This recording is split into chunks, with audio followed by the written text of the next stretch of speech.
Konnichiwa, bukayo, ohayo gozaimasu. Oh, sa mga nagtatanong dyan, kung anong ginagawa ng ibang seaman pag nakabakasyon. Ito pala ang isa sa mga kinahiligan ko. Ang magla-landscape. Kaysa naman mag-inom, magsugal, o magbarkada, dito na ako. I am a certified plantito. Next. Ang tao pala ay parang halaman. Ay parang baliktad. Nalilito na tuloy ako.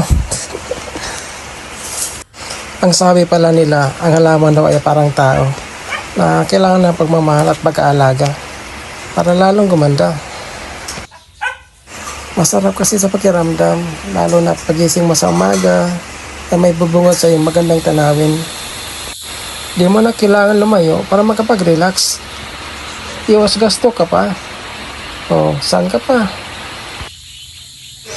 O, sa mga may gusto magpa-landscape dyan,